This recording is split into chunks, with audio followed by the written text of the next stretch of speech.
Le manga Kimetsu no Yaiba, alias Demon Slayer, est incontestablement un des plus grands succès du XXIe siècle, battant non seulement des records de vente de manga, mais également des records d'entrée au cinéma avec son premier film, Kimetsu no Yaiba Mugen Train, que je vous invite grandement à aller voir au cinéma. Nous parlerons dans cette vidéo de la personne derrière ce chef-d'œuvre, une personne entourée de mystères, Ryoharu Gotoge.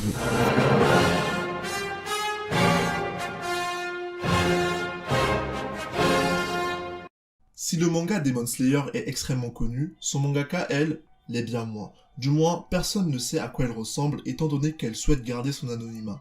Vous ne trouverez aucune photo d'elle sur internet si ce n'est son avatar, un alligator avec des lunettes qu'elle utilise pour faire des annonces.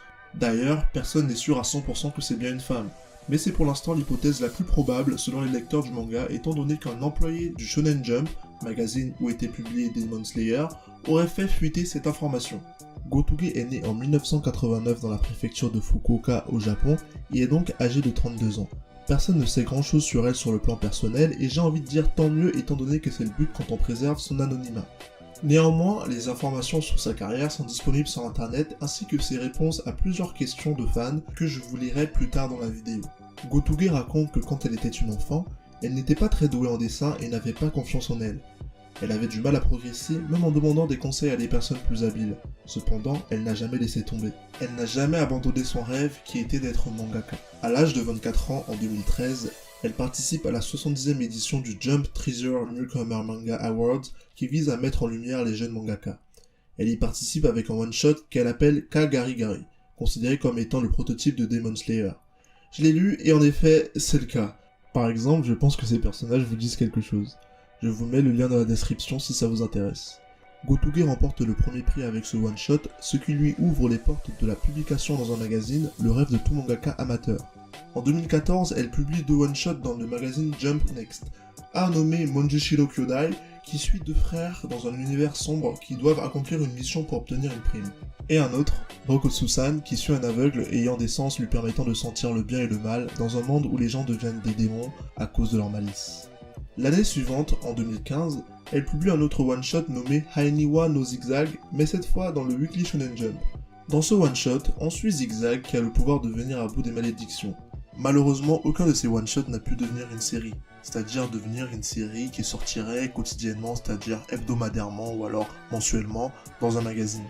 Face à ce dernier échec, Katayama, l'éditeur de Gotoge au Weekly Shonen Jump, qu'on peut aussi considérer comme son conseiller, eh bien il se demande comment est-ce qu'il pourrait tirer parti du talent de Gotoge de la meilleure des façons possibles.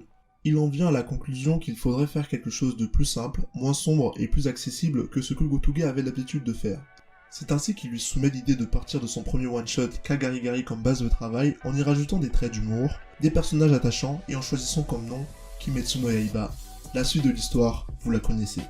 Depuis 2016, date de début de publication de Kimetsu no Yaiba, Gotoge accumule les records et les prix grâce à son travail qui a pris des proportions énormes étant donné que son manga Kimetsu no Yaiba est un succès mondial. Mais jusqu'ici, nous ne savons toujours pas grand chose sur elle ou sur lui, parce que nous ne savons toujours pas si c'est vraiment une femme. Cependant, j'ai trouvé un site internet japonais, que je vous mets dans la description, dans lequel Gotoge répond à des questions de fans. Et donc, voici 3 choses qu'il faut savoir sur elle. Premièrement, Gotoge a été grandement inspiré par Jojo Bizarre Adventure, Naruto et Bleach. Et c'est vrai que dans Demon Slayer, on retrouve des aspects de ces mangas, comme le pouvoir émanant de la respiration, ou encore un personnage qui rejoint une organisation qui chasse des monstres. La deuxième chose est que son démon préféré est le démon Ma. Et pour finir, la troisième chose, c'est qu'elle aime beaucoup les chocolats, mais en manger beaucoup lui cause des saignements au nez. Vous pouvez lire le reste avec le lien que j'ai mis dans la description. Aujourd'hui, Gotoge se concentre sur son prochain manga, qui selon ses dires sera une comédie romantique de science-fiction. Ce mélange de genres me paraît un tout petit peu audacieux, mais franchement j'ai hâte de voir ce que ça va donner. Pas vous ?